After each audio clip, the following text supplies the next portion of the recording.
అపోస్తలుడైన పౌలు కొరింథీయులకు రాసిన రెండవ పత్రిక 8వ అధ్యాయము 7వ వచనము నుండి 8వ అధ్యాయము 16వ వచనము వరకు. మీరు ప్రతి విషయములో అనగా విశ్వాసమందును ఉపదేశమందును జ్ఞానమందును సమస్త జాగ్రత్త యందును మీకు మా ఎడలనున్న ప్రేమ యందును ఎలాగూ అభివృద్ధి పొందుచున్నారో అలాగే మీరు ఈ కృపయందు కూడా అభివృద్ధి పొందినట్లు చూచుకొనుడి. ఆజ్ఞాపూర్వకంగా మీతో చెప్పట్లేదు, ఇతరుల జాగ్రత్తను మీకు చూపుట చేత మీ ప్రేమ ఎంత యథార్థమైనదో పరీక్షింపవలెనని చెప్పుచున్నాను. మీరు మన ప్రభు అయిన యేసుక్రీస్తు కృపను ఎరుగుదురు కదా. ఆయన ధనవంతుడై ఉండియు మీరు తన దారిద్ర్యం వలన కావాలని ధనవంతులు కావాలని దరిద్రుడాయను మీ నిమిత్తం దరిద్రుడాయను తాత్పర్యము చెప్పుచున్నాను. నా తాత్పర్యము చెప్పుచున్నాను. కార్యము చేయటి ఎందే కాక ఈ కార్యము చేయటి ఎందే కాక చేయ తలపెట్టుట ఎందు కూడా మొదటి వారయ్యుండిన మీకు మేలు. కావున తలపెట్టుటకు సిద్ధమైన మనసు మీలో ఎలాగూ కలిగినో అలాగే మీ కలిమి కొలది సంపూర్తి అగునట్లు మీరు ఆ కార్యమును ఇప్పుడు నెరవేర్చుడి. మొదట ఒకడు సిద్ధమైన మనసు కలిగి ఉంటే శక్తికి మించి కాదు గాని కలిమి కొలదియే ఇచ్చినది ప్రీతికరమవును. ఇతరులకు తేలికగాను మీకు భారముగాను ఉండవలనని ఇది చెప్పుటలేదు గాని హెచ్చుగా కూర్చుకునే వానికి ఎక్కువ మిగులలేదనియో తక్కువగా కూర్చుకునే వానికి తక్కువ కాలేదనియో వ్రాయబడిన ప్రకారము అందరికీ సమానముగా ఉండు నిమిత్తము ప్రస్తుతమందు మీ సమృద్ధి వారి అక్కరకును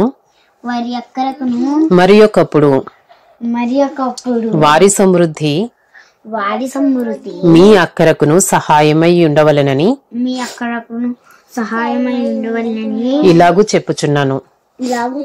మీ విషయమై నాకు కలిగిన ఈ ఆసక్తినే తీతు హృదయంలో పుట్టించిన దేవునికి స్తోత్రము.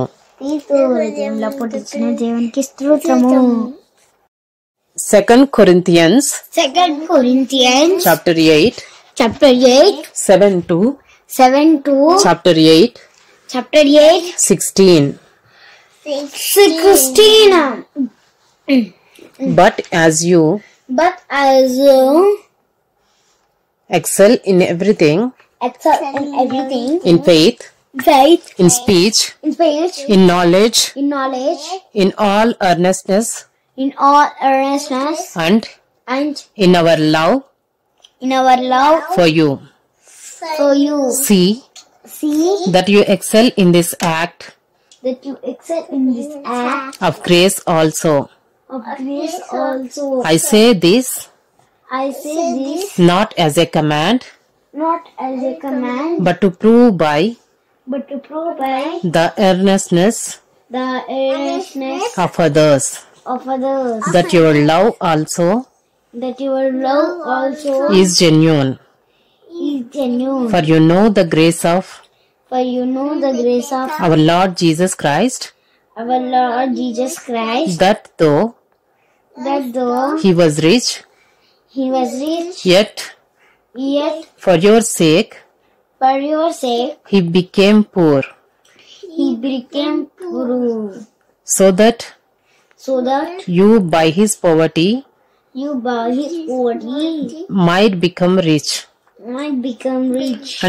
And in this matter I give my judgment. This benefits you, who a year ago started not only to do this work, but also to desire to do it. So now finish doing it as well, so that your readiness in desiring it may be matched by your completing it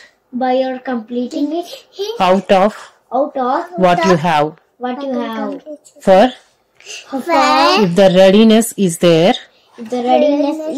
it is acceptable according to what a person has, not according to what he does not have.